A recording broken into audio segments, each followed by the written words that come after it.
Welcome to Stoner Watch. It's week 3 of Mandalorian Season 2, Chapter 11, The Heiress has dropped. First, I want to apologize to my regular subscribers. I had some technical difficulties, so I was unable to post a video for Chapter 10, Passenger. I do want to say I did like the episode a lot, especially since it was just setting up what we got this week. I mean, it was an awesome episode, I have to say.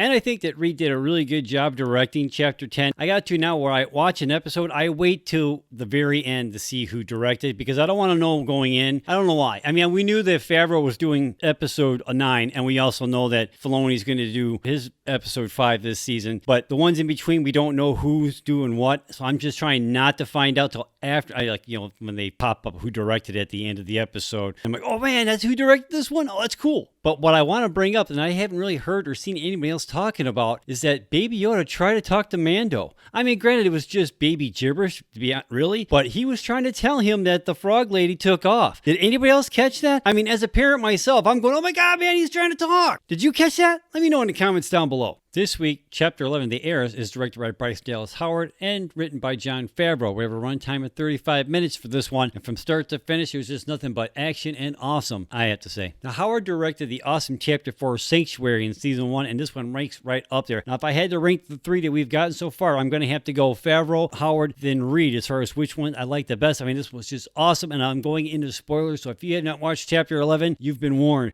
I mean, Katee Sackoff comes in as Katan. That was just awesome. This season has just been awesome. I mean, last week was still fun, but it wasn't as cool as Chapter 9 and this one. I mean, we've gotten Cobb Vanth, Timothy Oliphant. I mean, that was just totally badass. And now we've gotten Katee Sackoff as Katan in live action. Now, she did the voice for Katan on Rebels and Clone Wars, for those who are not familiar with the animated series. So for anybody who is, this is just awesome. Awesome stuff. Just awesome. And she confirmed that we're going to get Ahsoka Tano in Season 2. I mean, we don't know exactly when that's going to be. She gave him the city and the planet, but we've got 5 more chapters to go. So we don't really know exactly when he's actually going to get there. You know what I'm saying? It turns out that Sasha Banks is not playing Sabine Wren. Even though she is a Mandalorian, she's playing the character Casca Reese. I think that's how you pronounce the name. I don't really remember if they actually said it in the episode. X-Wolves is the other Mandalorian that we meet in this episode. Now, he's played by Simon Cassidy. Now, I'm not familiar with the character or the actor, to be quite honest, but I thought he was pretty cool and did a pretty good job. Now, when they showed up in this episode and they took their helmets off, Mando just freaked right out like he did with Cobb Vanth. Like, where'd you get your armor? And Bo-Katan said, this armor's been in my family for 3 generations. He goes, but you showed your face. You're not supposed. And X-Wolves makes the comment, oh, he's one of them. Bo-Katan goes on to explain to Mando that he's part of a group called the Children of the Watch, a cult of religious zealots that broke away from Mandalorian society. Their goal was to reestablish the ancient way. So I'm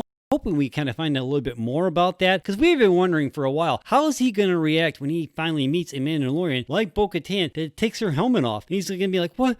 Pretty much it was the same thing with Cobb Vanth, but Cobb Vanth wasn't a Mandalorian, but she is. I have to say that the frog couple reunion was adorable and a very touching scene, even though they are frogs. And when Mando leaves Baby Yoda with them when he goes to help Bo-Katan and crew, I have to admit, I was really hoping he didn't eat any more eggs or the tadpole we watch hatch, because I was like, if people freaked out about him eating eggs, they're going to go insane if he eats the tadpole. Moff Gideon makes his first appearance this season via hologram. Now, he seems to know that Bo-Katan and crew are looking for him. Now, I wonder whether or not if we're actually going to find out exactly how he came in possession of the Darksaber, because we know in Clone Wars, when Darth Maul took possession of the Darksaber from Vizsla, that he killed him. So, and obviously he didn't kill Bo-Katan because she's alive. I just kind of wonder if we're ever going to actually see that or find out the whole story, exactly how that went down. Mando turns down the offer to go with Bo-Katan and crew on their quest to get the Darksaber, emphasizing that he needs to finish his quest getting the child to the Jedi. Bo-Katan then tells him he can find the Jedi Ahsoka Tano in the city of Caladan on the planet of Corvus. So that's our next destination. When are we going to get there? Who knows? I personally think it's not going to happen for at least another 2 weeks. That's when Filoni's episode drops, but that's just my opinion. Let me know what you think about that in the comments down below. So what are your overall thoughts on Chapter 11, The Heiress? Let me know in the comments down below. I mean, I think it was an awesome episode. How cool was that to see Bo-Katan in live action and played by Katee Sackoff, who did the voice on the animated show. So that was just totally